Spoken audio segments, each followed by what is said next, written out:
Hello everyone, I hope you are good. My name is Kavish Putraja and I am banking aspirant. आज मेरा SBI clerk pre का exam था 27 of Feb को, third shift में।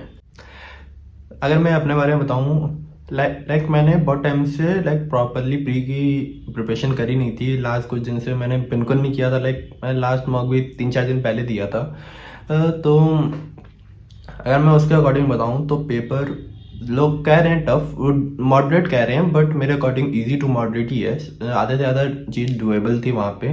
Quants कुछ लोग कह सकते हैं कि कुछ लोग के अकॉर्डिंग टफ होगा, क्योंकि क्वांट्स में खाली सिम्प्लीफिकेशन आए थे और कोई वन लाइनर्स आए नहीं थे। मेरे अटैम्प्ट्स की बात करें तो मैं अगर रीजनिंग से स्टार्ट करूँ तो रीजनिंग में मैंने अटैम्प्ट 30 और 30 किए हैं, जो कि मेरे को वैसे तो एक्यूरेसी पे अपना रहता है इंग्लिश में कि मैं प्री में जो एक्यूरेसी होती है वो मेरी 90 to 95 रहती है। बट इस एग्ज़ाम में मैं कुछ कह नहीं सकता, क्योंकि मैंने इंग्लिश ज़्यादा पढ़ी नहीं थी। और जो मैंने मॉक दिए थे जनवरी में, उसमें ही मेरे इंग्लिश में कुछ मार्क्स अच्छे आ नहीं रहे थे, एक्यूरेसी अच्छी आ नहीं रही थी। मेन जो कन्फ्यूज़न इंग्लिश में हो रही थी मेरे को, वो थी पैराजम्बल में। जो डी एंड सी थे वो तो पता चल गया था, सबको पता चल गया था। उसके आगे का कुछ समझ नहीं आ रहा था। मैंने जो मार्क किया है, मैंने मार्क किया है DCEAA।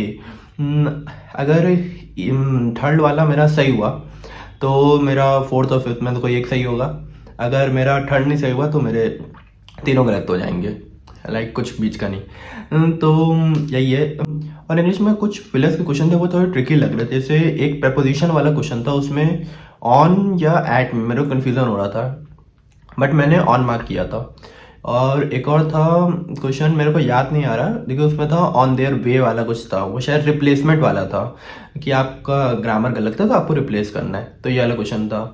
तो इसमें कुछ कन्फ्यूजन्स है मेरे को। और जो एरर डिटेक्शन क्वेश्चन आए थे वो कुछ ऐसे आए थे कि कौन सा करेक्ट, कौन सा वन है, कौन सा इनकरेक्ट है, ये वाले क्वेश्चन आए थे। और इसके बाद हम मूव ऑन करें कॉन्ट्स में, तो कॉन्ट्स काइंडा नॉर्मल थी। कहते हैं कुछ मॉडरेट नहीं कह सकते इसको, कहते हैं कि जिन्होंने पेपर दिए पहले उनको पता है कि मॉडरेट का होता है कि आपको बहुत ज़्यादा लेंदी हो पेपर या कुछ हो, इतना टफ था ना कुछ था, आपको कहते हैं डुएबल चीज़ें थी। बेसिकली क्या होता है, हमारी स्पीड कम होती है या हमारे को टॉपिक में कुछ कमी होती है। जैसे मैं अगर बताऊं तो अर्थमेटिक इसमें ज़्यादा क्वेश्चन थे, शायद सिम्प्लीफिकेशन क्वेश्चन थे 10 से 15 क्वेश्चन सिम्प्लीफिकेशन के थे। 2 DI आई थी, एक बार चार्ट थी, एक DI टेबल बेस्ड थी। टेबल बेस्ड में एक क्वेश्चन आया था जिसमें था 52.8 लाख। वो वाला क्वेश्चन मेरा हुआ नहीं था, मैंने ट्राई किया था लेकिन हुआ नहीं था, मैंने उसको स्किप कर दिया। उसके बाद अर्थमेटिक में मेरे को जो कुछ क्वेश्चंस है जो आंसर याद है, जैसे कि एजेस में मेरा आंसर आया था 18 ईयर्स। एंड एक क्वेश्चन था परसेंटेज वाला, उसमें मेरा आंसर आया था 40,000। और एक बॉटन स्ट्रीम का था, उसमें मेरा आंसर आया था 72। और एक नंबर सिस्टम का टाइप का क्वेश्चन था, जैसे कुछ 2 रेशियो दिए तो उसमें 6 नंबर ऐड कर देंगे तो कितना, कुछ पूछा था, डिफरेंस पूछा था, उसका आंसर आया था 32। एंड ऐसे कुछ क्वेश्चन थे मेरे को याद है, बाकी सिम्प्लीफिकेशन वगैरह के तो याद नहीं रह सकते। एंड मैंने अपने टाइम किए हैं 26, आई थिंक 30 तक हो सकते थे, क्योंकि इसमें मेरे कुछ अर्थमेटिक मिस हो गए थे। जैसे कि मैंने मेंसुरेशन बहुत टाइम से पढ़ा ही नहीं है, कहते हैं मैंने पहले पढ़ा था लेकिन फॉर्मूले मैंने रिवाइज नहीं किया, तो मैंने मेंसुरेशन इसमें ट्राई नहीं किया। इस पेपर में मेंसुरेशन के 2 क्वेश्चन आए थे तो उसमें मेरा वो छूट गया। किसी मिक्सचर क्वेश्चन था वो मेरा छूट गया।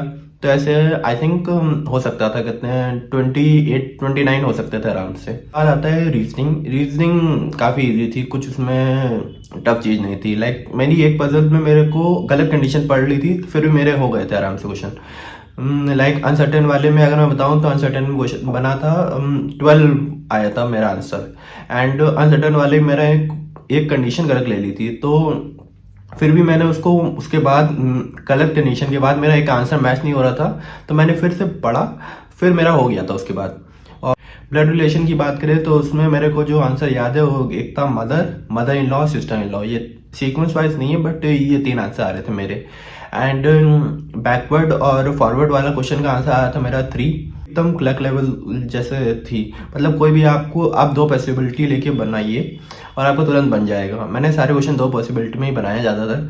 मैंने एक पॉसिबिलिटी में इसमें ट्राई नहीं किया क्योंकि इनफ टाइम था कि हम 2 पॉसिबिलिटी लेके बनाए तब भी हमारा जल्दी बन जाएगा। एक पजल का आंसर था, शायद गिफ्ट वाला था, बोर्ड वाला, उसमें क्वेश्चन का आंसर था जो मैंने मेरे पास लिखा हुआ है, मैंने मेरे हैंड में मैंने लिखा था, तो इसकी मैंने पिक्चर खींची थी। इसको मैं टेलीग्राम पे डाल दूंगा, किसी को देखना हो, किसी के शिफ्ट हो तो। और मेरे को एक चीज़ कंफर्म करनी थी कि क्या सिलोजिज्म में इधर और आया था। लाइक कहते हैं इनइक्वालिटी में इधर और, तो एक इधर और था, एक नाइदर नॉर था, वो तो कंफर्म मेरे को पता है। लेकिन सिलोजिज्म में शायद एक इधर और भी था, तो वो मेरे को पता करना है। वो मेरे को पता नहीं है सही है गलत है। मेरे टोटल रीजनिंग में अटैम्प्ट बने हैं 35 पूरे, और ओवरऑल अटैम्प्ट हुए हैं 91, जिसमें से मैं एक्सपेक्ट कर रहा हूँ कि 80 अराउंड कुछ मार्क्स आ जाएंगे एंड पेपर क्लियर हो जाए। क्योंकि अब इसके अगर आप इसमें अगर कोई 95 मार्क्स ले भी आएगा तो उसका कुछ बेनिफिट नहीं होगा, उसको मेंस देना पड़ेगा, तो मेंस में स्कोर करना पड़ेगा अच्छा। और जो मेरा स्टेट है वो भी यूपी है, और यूपी में अच्छी खासी वैकेंसी है, लाइक अबव 1800 टू 1900 है, तो कुछ कट ऑफ की मेरे को दिक्कत नहीं है इसमें। बाकी स्टेट में भी जहाँ पे थोड़ी वैकेंसी कम है तो वहाँ पे हल्की फुल्की कट ऑफ बढ़ेगी, ज़्यादा नहीं बढ़ेगी, क्योंकि इसमें जो नंबर ऑफ स्टूडेंट्स होते हैं वो हमेशा ज़्यादा होते हैं। लाइक लास्ट ईयर भी काफ़ी ज़्यादा स्टूडेंट लिए गए थे, लाइक आराम से 10 to 20 स्टूडेंट लिए गए थे, जहाँ तक मेरे को याद है 20 तो आराम से थे। और 20 में अगर आपके 300-400 भी अगर वैकेंसी है तब भी आपका आराम से 70 to 80 में हो जाएगा मार्क्स में। ओवरऑल एनालिसिस था। एंड मेन जो अब प्री के लिए मेरे को पढ़ना है वो है SBI PO प्री। इसके मेंस के लिए तो पढ़ूंगा ही, बट SBI PO प्री के लिए मेरे को लगता है कि मेरे को काफ़ी अभी और करना पड़ेगा, क्योंकि कॉन्ट्स में काफ़ी स्पीड कम थी, लाइक 26 बहुत कम है कॉन्ट्स में मेरे अकॉर्डिंग। अगर यही लेवल, मतलब जो PO प्री का आता है कहते हैं SBI में लेवल, वो अच्छा लेवल होता है और आपको अच्छे से दिमाग लगा के करना होगा। तो ये इम्पॉर्टेंट है कि उसकी मैं प्रैक्टिस करूँ, जो मैं करूँगा भी आगे आने वाले में, और साथ में मेंस की भी, क्योंकि SBI क्लर्क मेंस मैंने लास्ट ईयर भी दिया था, मेरे को 72.5 मार्क्स आए थे। लेट्स सी क्या होता है। Thank you for watching this video. बाकी चैनल को लाइक शेयर सब्सक्राइब कर देना, एंड थैंक यू।